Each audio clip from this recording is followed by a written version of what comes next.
Sementara ini mengapa? Kita sudah ditebus, kita sudah makan dan minum daging dan darah Tuhan, sudah dijamin oleh Tuhan Yesus, tapi mengapa kami masih harus menanggung derita? Sehingga kerap kali kita bertanya-tanya, kerap kali kita berdialog dengan Tuhan dan kecewa. Maka dari itu coba kita buka beberapa tokoh-tokoh ini, saudara. Karena hal ini kerap kali mengganggu. Maka dari itu nanti akhirnya ada pengurapan tentang kuasa untuk merobohkan semua penghalang itu. Kamu harus tahu bahwa kita ini cuma alat. Mau nih gitu ya sudah. Tapi keluarga kita ngalami enggak? Ngalami. Nah ya wes. Yang penting Tuhan ini mau nih apa ya toh? Jadi saya dipakai di luar kota, di mana-mana, di luar negeri. Tapi saya juga harus ngalami secara pribadi. Kalau enggak rugi, jadi calo. Orang lain ngalami, keluarga saya enggak mau saya. Saya sudah berkata sama Tuhan, oh, apa yang saya lakukan, aku ngalami. Supaya apa? Menjadi saksi kemuliaan Tuhan dinyatakan. Jadi jangan cuma sekadar bisa ngomong. Kalau diomongin orang, biarin, santai. Mari kita buka di dalam 2 Raja-Raja pasal 13 ayat 14. 2 Raja-Raja 13 mulai ayat 14. Ketika Elisa menderita sakit yang menyebabkan kematiannya, datanglah Yoas Raja Israel kepadanya dan menangis oleh karena dia katanya, Bapakku, bapakku, kereta Israel dan orang-orangnya yang berkuda. Berkatalah Elisa kepadanya, ambillah busur dan anak-anak panah. Lalu diambillah busur dan anak-anak panah. Berkatalah Elisa kepada Raja Israel, tariklah busurmu. Lalu ia menarik busurnya. Tetapi Elisa menaruh tangannya di atas tangan raja serta berkata, bukalah jendela yang di sebelah timur. Dan ketika dibukanya berkatalah Elisa, panahlah. Lalu dipanahnya. Kemudian berkatalah Elisa, itulah anak panah kemenangan daripada Tuhan, anak panah kemenangan terhadap Aram. Engkau akan mengalahkan Aram di Afek sampai habis lenyap. Sampai di sini, saudara. Saudara, kita lihat Elisa itu nabi Tuhan yang dipakai Tuhan luar biasa, betul tidak? Bisa tiap perkataannya jadi, betul? Tapi ayat tadi 14 bilang apa? Ketika Elisa menderita sakit yang menyebabkan dia mati. Loh, kok Elisa kok dipakai Tuhan luar biasa gitu, kok dia sendiri menderita sakit sampai mati? Kenapa? Kita harus sadar, saudara. Elisa adalah hamba Tuhan dan dia tetap manusia biasa. Saudara kalau membaca, tulang Elisa sudah mati ditanam. Orang mati, kena tulang Elisa bangkit. Berarti tulangnya ada kuasa enggak? Tapi mengapa dia sendiri sakit sampai mati? Ayo, bingung enggak? Sedang dia mati tulangnya saja, orang mati kena dia bangkit. Harusnya kan sakit dia itu tidak berani nempel, mental. Betul tidak? Tapi kenapa dia sakit? Kita berapa kali bertanya-tanya. Saudara tahu? Manusia sebelum Tuhan Yesus datang, tidak ada yang bisa lepas dari dosa. Tidak ada yang dapat melepaskan diri dari dosa.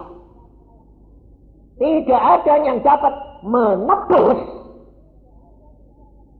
dari dosa.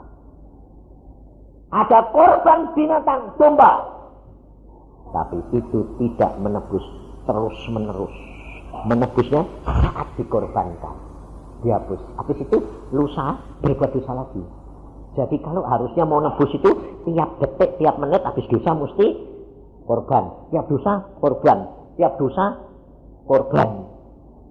Ingat, Ayub, setiap kali anaknya pesta, Ayub mesti mempersembahkan korban untuk mendoakan anak-anaknya supaya diampuni. Kalau korban binatang sebelum Yesus, itu korban itu hanya menghapus dosa sesaat itu. Tapi berbuat dosa lagi, harus ada korban lagi. Kira-kira satu orang butuh berapa binatang? Ya, selama hidup ribuan.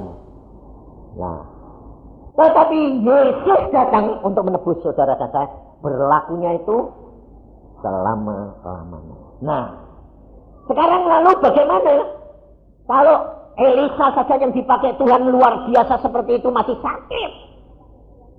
Makanya orang tanya, saya tanya sekarang, Elisa pada waktu dia mati, dia langsung ke Firdaus apa enggak?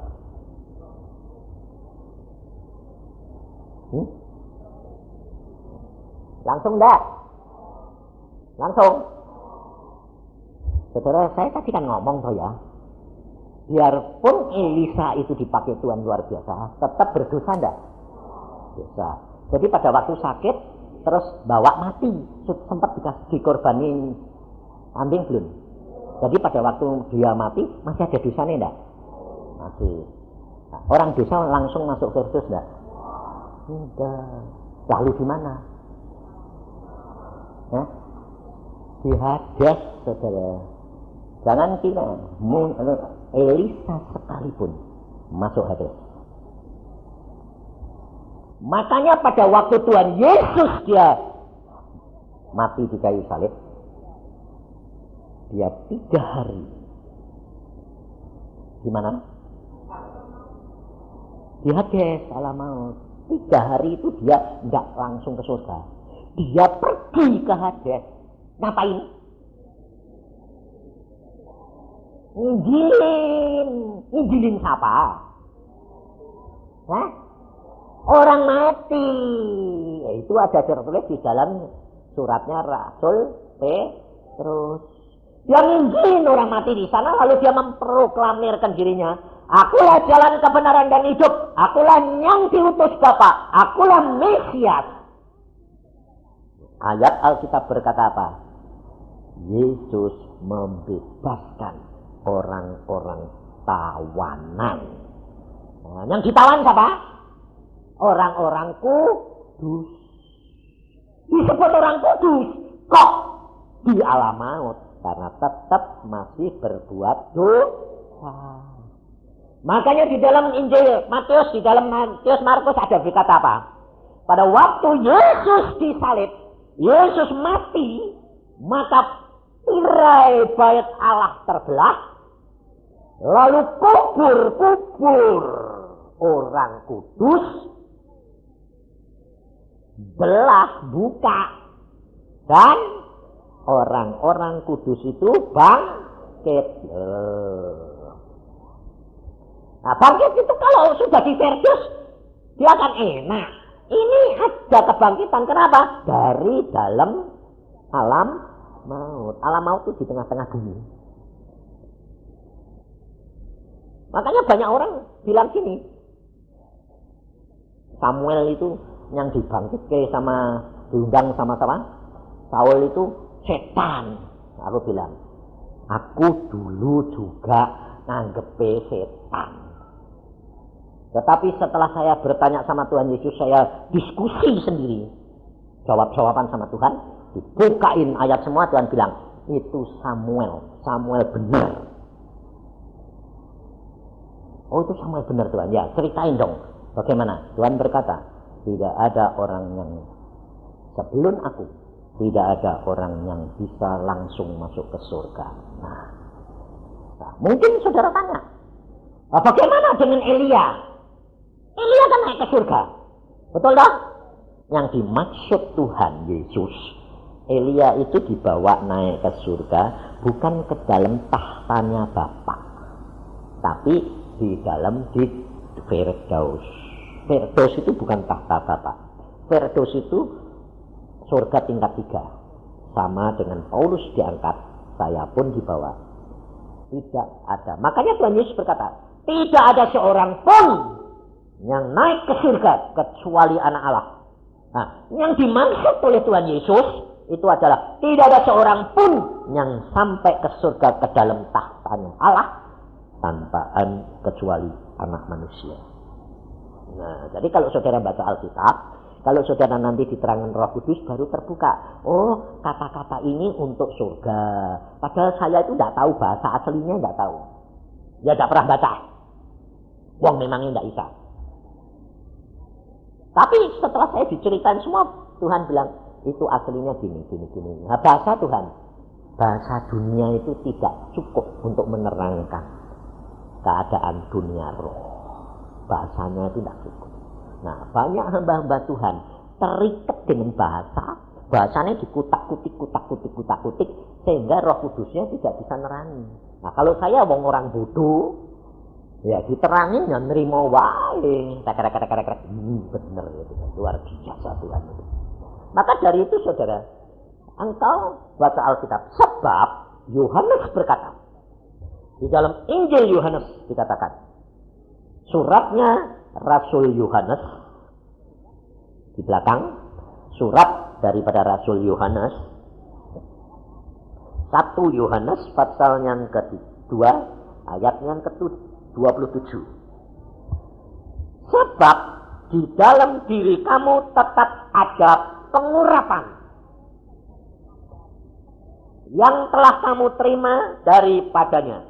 Karena itu tidak perlu kamu diajar oleh orang lain, tetapi sebagaimana pengurapannya mengajar kamu tentang segala sesuatu, dan pengajarannya itu benar, tidak dusta. Dan sebagaimana ia dahulu telah mengajar kamu, demikianlah hendaklah kamu tetap tinggal di dalam Dia.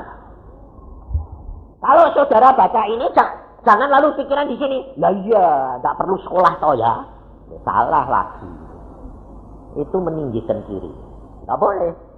Tetap belajar, tetapi pikiran dan hatimu, sikap hatimu tetap tertuju kepada Roh Kudus sebagai pengajar, penolong, karena Dia yang ngurapi, Dia yang punya kuasa, Dia yang punya segala-galanya.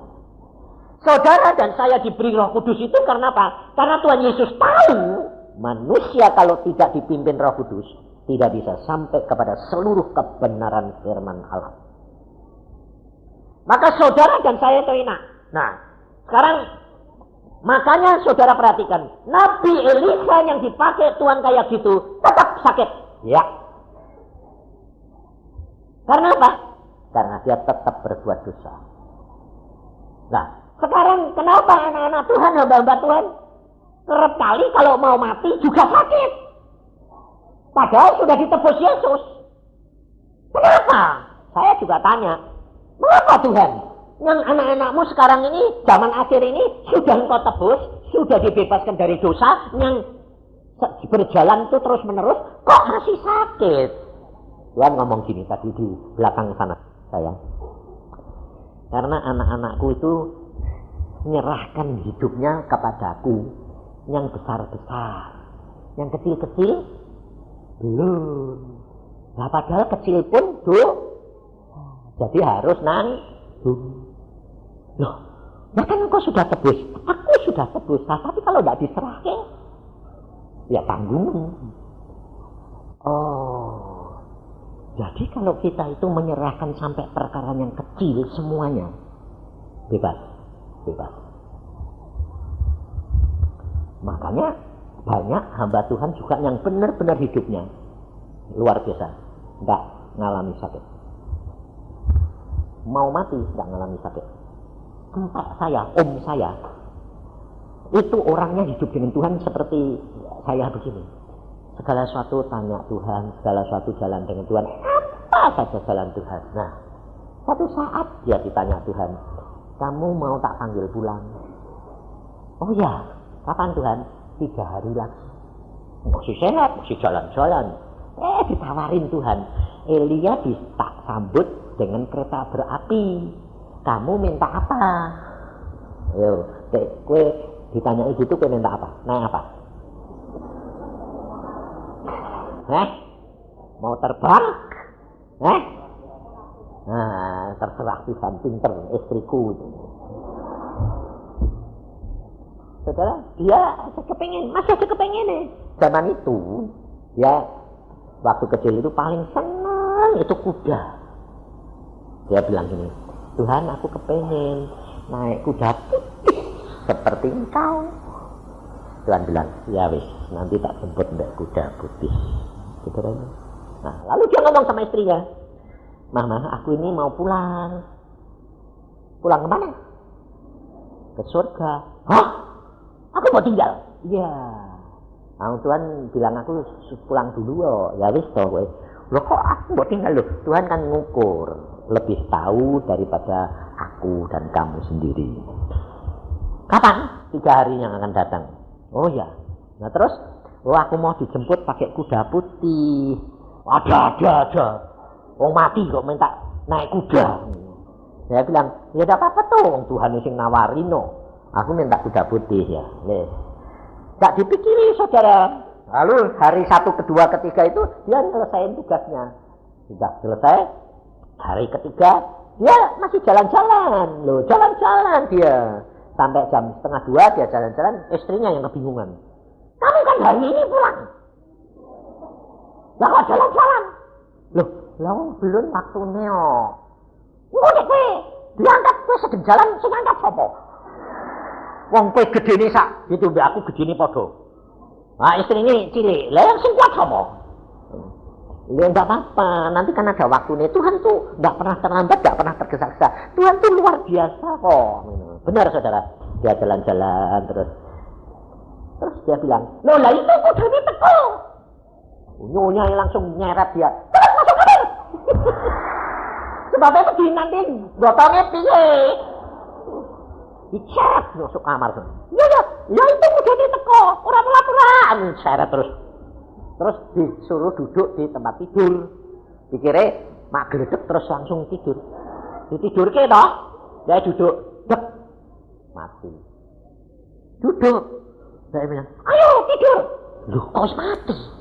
Lah kan tadi sudah ngomong, naik kuda. Lah naik kuda kok tiduran itu piye? Sebab apa kalau kamu mikir orang mati mesti ya itu loh. Susah, ngerti Tuhan itu susah. Jadi dia duduk di tempat tidur, blek gitu. Ayo tidur. Terus mati. Loh kok mati? Terus dia ingat, oh iya naik jaran kok yo kon tiduran piye ya. Saudara tahu luar biasa enggak Tuhanmu? Hah? Itu semua saudara. Bapakku sendiri pada waktu mau meninggal, Tuhan ngomong, aku beri dia piansui seminggu. Kenapa? Itu harga yang dia harus bayar. Sebab dia masih terikat dengan duit. Nanti aku lepaskan setelah dia tak kasih piansui, tak tanya, kowe sapa? Eglek-eglek ngene. Duitmu piro iso apa? Gak iso apa-apa dah. Nyerah, pulang. Saudara tahu? Maka dari itu saudara, kalau kamu punya penderitaan, punya sesuatu, ucapkan syukur dan kamu berdoa, Tuhan berikan aku tahu yang belum aku lepaskan apa. Supaya apa? Supaya semuanya itu bebas dan semuanya ada waktunya. Jarak waktunya itu ada. Berapa lama kamu harus bayar? Kekurang percayaanmu sekalipun harus bayar. Sebab saya ngalami sendiri. Pada waktu saya khawatir tok loh. Anak saya semi ke Jakarta, enggak balik-balik malam itu. Tuhan bilang, kamu salah. Waduh kaget aku. Salah apa Tuhan? Khawatir. Orang seperti kamu sudah tidak pernah khawatir kok sekarang khawatir. Oh ya salah Tuhan. Langsung saya bilang, ya Tuhan aku salah, minta ampun. Tapi Tuhan bilang, bayar harganya. Apa? Mulutku semua lumpangan. Lidah, langit-langit semua. Tidak bisa makan, tidak bisa minum 3 minggu. Turun 8 kilo. Bayangin. Aku bilang, loh Tuhan bayarnya kok mahal sih. 3 minggu. Enak bayar di dunia daripada nanti masuk neraka. Waduh, matang. Saudara tahu? Orang seperti kamu itu sudah tidak bisa, tidak boleh khawatir. Aku masih bela diri. Daging. Ayo kamu mencintai anakmu lebih daripada percaya kepadaku. Bayangin saudara. Mengkhawatirkan tak. Dikatain Tuhan, kamu mencintai anakmu lebih daripada percaya kepadaku. Bayar. 3 minggu saya tidak bisa makan, tidak bisa minum. Diobati apa tak mempan. Lalu adik saya dapat penglihatan. Setan, naga, nyembur terus. Dibakar mulutku. Bayangin saudara. Adikku Nani itu sampai datang ke Bandung. Mau berdoa buat saya. Kenapa? Lah kowe disembur naga terus kok. Nah, saudara tahu? Tapi dia datang lucunya. Aku sudah sembuh. Aku bilang terima kasih. Nah, saudara tahu? Tuhan itu sayang kepada saudara dan saya. Kamu tadi nyanyi dah. Tuhan kau segalanya bagiku dalam perkara yang besar dan kecil. Biasanya kamu bilang apa? Hamba Tuhan juga bilang, perkara kecil ku lakuin dewek. Perkara besar saja. Itu harus bayar harganya. Maka dari itu kita harus sadar, saudara, bahwa hidup kita, saudara dan saya sudah dibeli oleh Tuhan. Sudah menjadi milik Tuhan. Perkaramu bukan perkaramu lagi. Perkaramu adalah perkara Yesus. Hidupmu milik Yesus. Segala sesuatu berikan. Jangan kecewa. Justru kamu harus mengucap syukur apa yang kamu hadapi. Karena apa? Kamu bayar di dunia, tidak usah nanti di neraka. Enak. Kalau Tuhan mengendaki kamu bebas. Kalau mengendaki kamu pulang. Wong pulang tinggal ngaleh we kok. Enak kok. Wong aku yang ngalami kok. Aku bisa ngalami mati. Saya itu jantung saya itu kena serangan itu 4 kali. Makanya saya cerita sama orang. Teman saya kena serangan jantung 2 kali wis jalannya mulai gini. Aku bilang, kenapa kowe kok jalannya alon-alon? Menurut dokter, nggak boleh capek-capek. Sekali nanti kambuh lagi, dead. Lah aku bilang, mati kan untung toh. Ini anak Tuhan loh, aktivis, pengerja, pendeta. Mati kan untung toh. Ya Pak, aku saya kepingin panjang. Justru gue kepingin malah mati. Mati temenan saudara. Tahun ini gitu mati temenan. Aku sampai sakit ya tahun ini ngono mati temenan.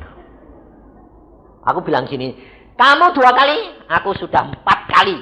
Dan yang ketiga mati. Loh, wis ngalami. Udah. Mati. Tapi gue bisa cerita orang mati. Iso. Orang mati itu ternyata kok penak. Penak piye? Cuma ambekannya sesek tok ping 3. Gelap. Kowe ora lara? Ndak tuh. Wah, aku ngalami di Surabaya rumahnya Pak Samdi. Jam 12 malam. Dek. Langsung ngerti. Waduh. Ini jantungku ini. Cuma gini. Gelap. Metu. Loh, metu. Jiwaku metu mbek roe. Kok loro? Yusa ya loro. Kok Yusa iku Yusa? Oh, langsung aku terus oh Yusa mati. Nggak sakit, saya ngalami sendiri. Istri saya di Bandung ngerti aku tuh mabur. Dia jam itu dia teriak, Tuhan, janjinya aku sih, kondene nih, wah ribut dia. Tapi belakangan ini malah ditawarin Tuhan, dia bingung terus ini saya bingung terus ini. Sampai saya bingung terus, karena ditawarin Tuhan dia. Kowe belum mencapai targetmu, ya kowe tak tinggal. Yusak tak bawa pulang dulu. Dia bilang, ya jangan toh Tuhan, wong aku ini penolong. Pinter deh. Tidak ada Yusak sing tak tolong sopo. Pinter deh. Jadi saudara tahu, jadi dia ini terus nih sampai tadi malam bisa beracara deh Tuhan. Karena aku ngerti apa? Doa nih, orang ngomong deh. Dia cuma gini, Tuhan janjinya aku sik to ya. Berarti kemarin itu siang-siang ditanya itu kan. Lah aku tuh gak pernah mikir saudara. Mau dia dulu, aku dulu tuh. Ya gak peduli saya. Cuma terus terang aku ya kasihan dia.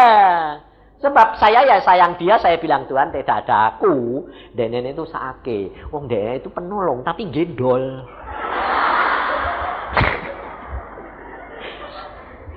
Dia itu penolongku tapi gendol. Sebabnya apa? Sebab Tuhan wis ngomong mbak aku. Dia penolong tapi kamu harus gendong dia. Sampai akhir hidupnya kowe mesti gendong dia. Te ora tekan. Oh ya wis, jadi tak gendong terus. Maka dari itu saudara itu tahu Tuhanmu itu Tuhan yang luar biasa. Tidak usah takut. Makanya pada waktu itu saya mati, saudara makanya saya cerita, kalau saudara nanti berhadapan nyata seperti itu, saudara tidak bisa mikir. Kalau pada waktu engkau mau dipanggil Tuhan, kamu masih terikat dengan dunia, terikat istri, anak, harta, apa? Kamu tetap pada waktu itu masih pikiranmu masih dunia. Tidak bisa lepas. Dan itu tidak boleh masuk surga langsung. Diterima di depan pintu gerbang surga ada tempat penampungan, dikasih obat daun pohon kehidupan. Sampai lepas ikatan boleh masuk. Ngerti? Nunggu loh. Joina enak. Nunggune itu tergantung ikatanmu masih banyak apa sedikit. Tek banyak, lama. Tidak masuk. Tek sedikit, cepat. Jangan bilang, di sana cepat Pak. Siapa bilang? Malah kalau bilang sedikit.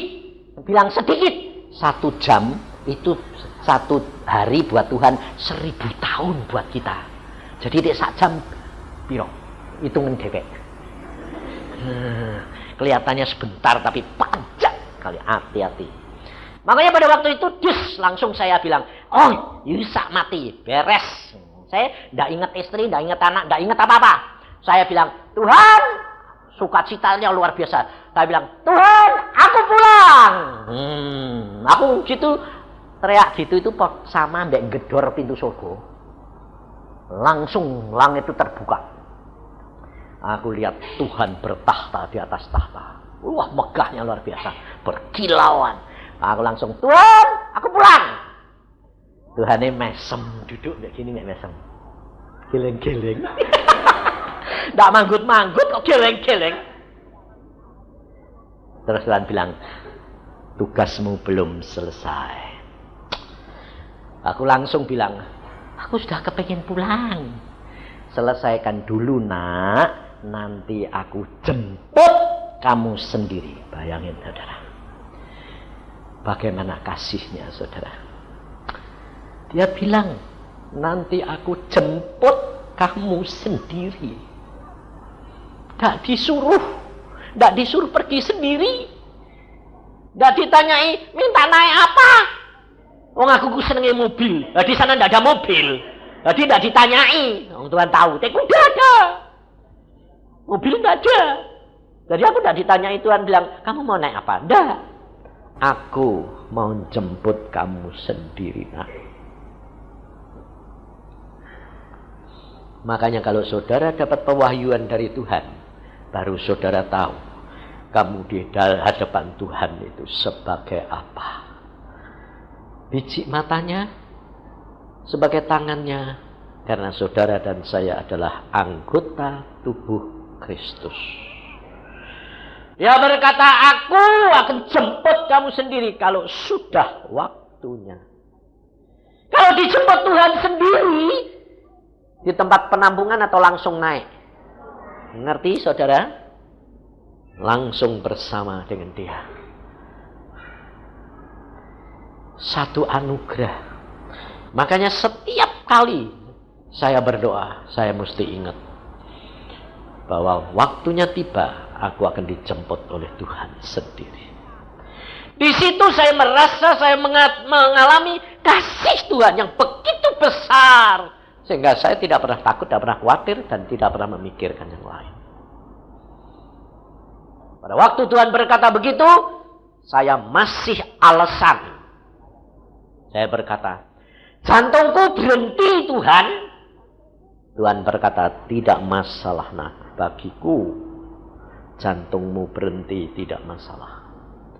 Aku kepengen pulang Tuhan, selesaikan tugasmu, aku jemput kamu sendiri. Lalu dia melempar sinar tes masuk ke jantung saya meledak, jalan. Lalu Tuhan bilang, lihat jantungmu sudah jalan, ayo sana masuklah. Tanya istri saya, anak masih kecil-kecil, saya lumpuh total. Tapi Tuhan menyempurnakan. Karena apa?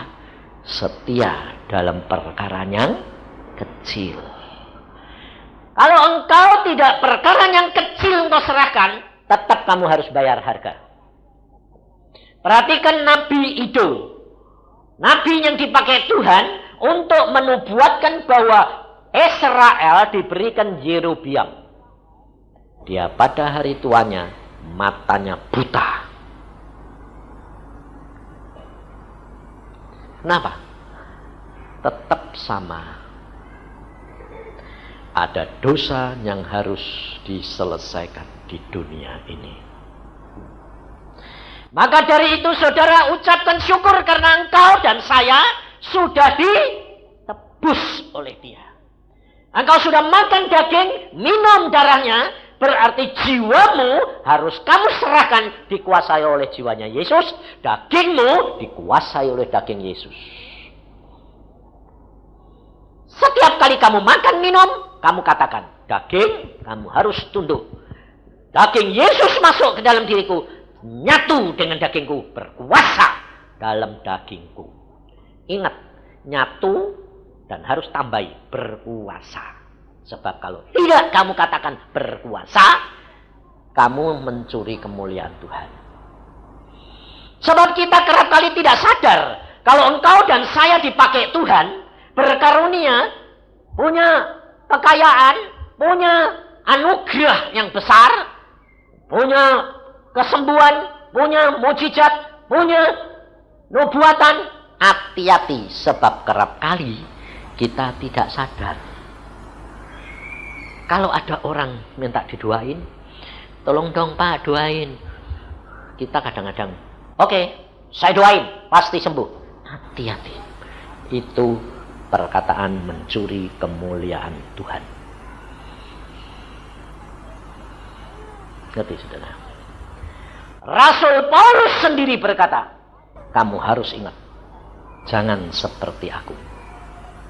Dia mengatakan tidak sadar, belajarlah kepadaku seperti aku belajar dengan Yesus. Tapi dia berkata, ikutilah teladanku. Itu saja Tuhan berkata, mencuri kemuliaan Yesus. Aku sampai, kok repot sih Tuhan. Makanya aku itu gantung terus sama Roh Kudus. Lebih baik tanya.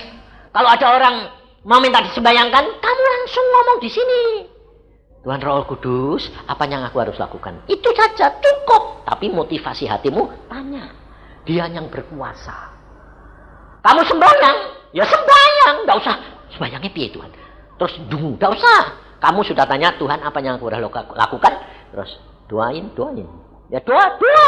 Sebab kamu tadi sudah minta apa yang aku harus lakukan. Itu tandanya kamu tunduk. Dan yang memimpin kamu, itu Roh Kudus.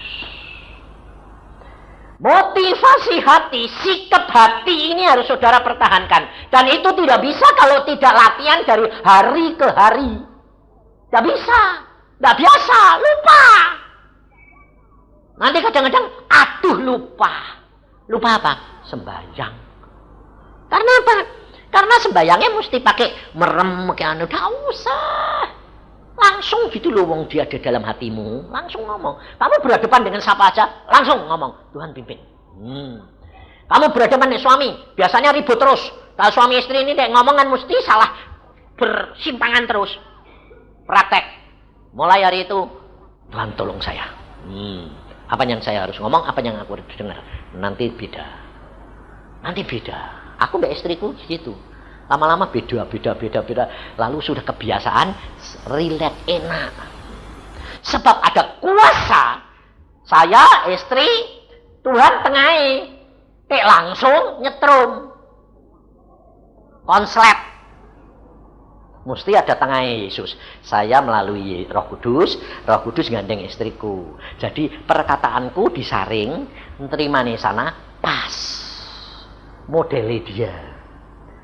Cara berpikirnya dia. Dia ngomong, nyaring, disaring Yesus. Loh. Saudara tahu? Tuhan itu luar biasa. Aku dan anak-anakmu ya situ.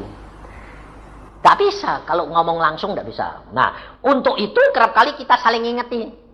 Jadi kalau mau bicara serius, kita mau bicara serius ya. Ayo sembahyang, minta Roh Kudus, beri pengertian. Jadi istri saya kalau mau bicara serius, yang sembahyang, ojo ngamuk.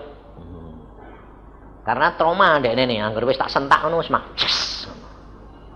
Berarti sembahyang, ya wis aku yang dadak. Wis ngomong wae ngono. Kadang-kadang saudara apa? Dia belum ngomong, Tuhan sudah ngomong. Dia itu kepengennya gini. Nah, ndek ini Tuhan itu bilang dia itu kepengennya gini. Ndek ini ngomong mau tujuannya ke sini, muter sik. Jadi aku ngenteni sampai beberapa menit. Aku mesame semua ngerti kok. Tuhan ini sudah ngomong, dia emang maksudnya ini. Tapi mubeng. Kenapa? Sebab orangnya memang suka mubeng-mubeng. Muter-muter. Sebabnya to the point, ndak lengkap. Lah aku orangnya straight. Mbok ngomong langsung. Dulu tak sentak krepe. Kowe karep ngene to? Ayo kamu mubeng-mubeng. Loh, lah aku wedi yo. Terus kalau takut ya muter-muter. Aku bilang, ya sudah. Lalu saya sudah dikasih tahu Tuhan. Kenapa kok Tuhan ngasih tahu terus dong aku harus dengerin? Kenapa? Nah, ngerti dah. Kenapa Tuhan kerap kali kok ngasih tahu, tapi tetap suruh dengerin dia? Mengapa? Ngajar suruh apa? Sabar. Aku straight harus ngerti dia, mubeng-mubeng sithik. Gitu ngerti dah? Tuhan itu luar biasa, saudara. Akhirnya bener, karena dilatih gitu terus jadi sabar. Berarti dia ngomong tak dengerke. Nah, makanya di konseling itu orang-orang mau konseling mbak aku jo kaget temenan, jo kaget apa? Orang tak dengerke. Jadi ojo kaget meh konseling mbak aku itu. Sebabnya aku cuma sembahyang terus. Wae ngomong apa wis ben Tuhan piye ini? Ya Tuhan diem ya aku meneng ae jarke wae wis ben ngomong. Sebabnya wis ngomong kan lega. Ya dah. Apa padahal ora tak dungokke. Nanti tak dungokke aku polusi. Aku nanti terpengaruh otakku, terpengaruh dia. Aku enggak mau. Tuhan maunya apa? Ya Tuhan bilang ya wis Ada. Tuhan ngomong gini, wis pulang lakuin, selesai. Laporan. Makanya ada nyonya dari Jakarta khusus datang ke rumah saya. Aku bilang, kue itu mbok telepon aja, nggak usah datang. Nggak bisa Pak. Kalau nggak berhadapan muka, nggak mantap. Iki terang pasti omong spirit kontrolnya aku kuat. Ya wis, teko deh. Ngoceh, saudara. 2 jam. Aku iki sampai duduke iki ngene slonjor.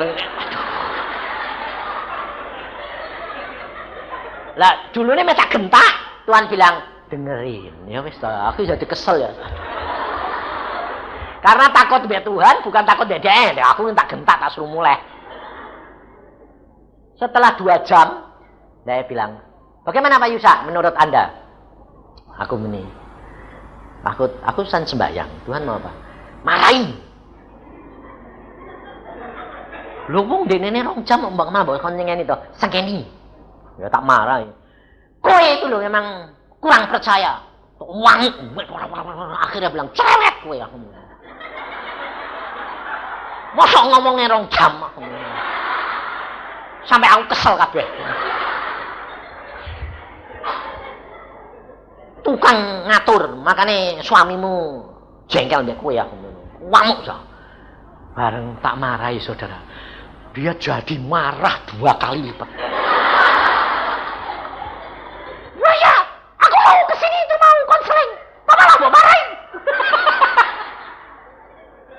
Lah aku bilang gini, sama suruh kamu ke tempat saya. Cari Yesus. Nah kalau aku bisa be Yesus, enggak sama kamu. Lah iya makanya itu. Karena pikiran aku. Bertamu gitu, nangis saudara. Nangisnya enggak tanggung-tanggung. Sampai gitu-gitu. Sampai kesesek. Terus sembayang aku ngomong. Sembayang. Tuhan ini bukan ngamuk tamu loh. Saudara, waktu sembayang aku dengar Tuhan Yesus ngelus-ngelus dek nenek. Bayangin. Aku dengar sendiri. Lah iya. Kamu cari Yusa sih, ya dimarahi. Aku kan sing nyuruh marahin aku to ya. Kok iki malah bolos-bolos piye ta aku. Jadi saya tuh dinyet-nyet saudara. Dia bilang gini, lah iya, halus suaranya aku dengar. Makanya jangan cari manusia. Yusa itu habaku. Cari aku. Kok tidak percaya sama aku? Aku ngerti hatimu nak. Aku ngerti pikiranmu nak. Aku mengerti penderitaanmu. Nangisnya 2 kali lipat. Betul. Memang ini hambamu jahat. Waduh. Bayangin saudara, aku udah ngalami cewek itu. Aku udah kenal Tuhan itu udah bisa ngerti. Lawang disuruh dewek kok malah buat sana jengkel lalu dilus-lus sama Tuhan. Lalu setelah dia selesai sembahyang, dia bilang, memang kue itu jahat. Nah, yang ngerti kue, aja golek aku, golek Yesus. Kok bisa denger? Tuhan Yesus ngomong tadi, aku dengar. Tuhan Yesus ngomong apa semua? Dia bilang, iya Pak, kok aku jadi dengar? Ngerti kowe? Kalau kamu mulai kecewa mbak aku, mbak manusia yang kamu harapkan, kamu akan cari Yesus. Wah, puji Tuhan. Aku saya ini gak bakal golek kowe. Aku ini itu yang benar. Syukur. Kowe nek golek aku itu gantung kaku. Sudah mulai. Pulang deh, sukacita. Tuhan baik. Pulang. Luar biasa saudara. Ganti dia pulang, aku yang beracara sama Tuhan.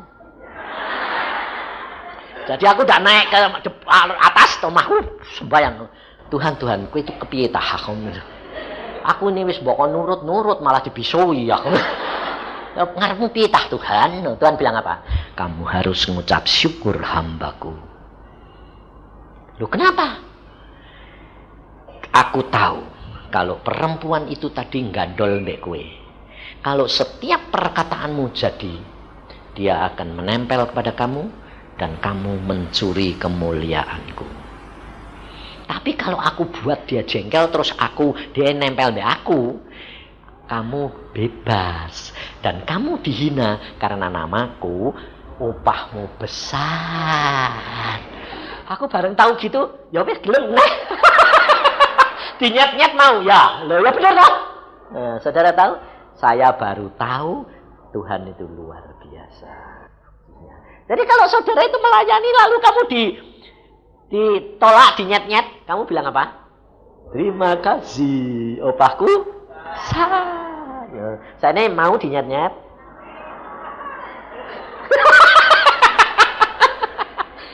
Itu Tuhan itu luar biasa, saudara. Maka dari itu saudara, hidup dengan Tuhan itu luar biasa. Belajar serahkan semua dalam tangan Dia. Jangan terikat. Karena kalau kamu terikat, pasti Tuhan itu cemburu. Kamu akan dilepasin satu demi satu. Dibebaskan. Dan engkau akan mengalami kebebasan yang luar biasa.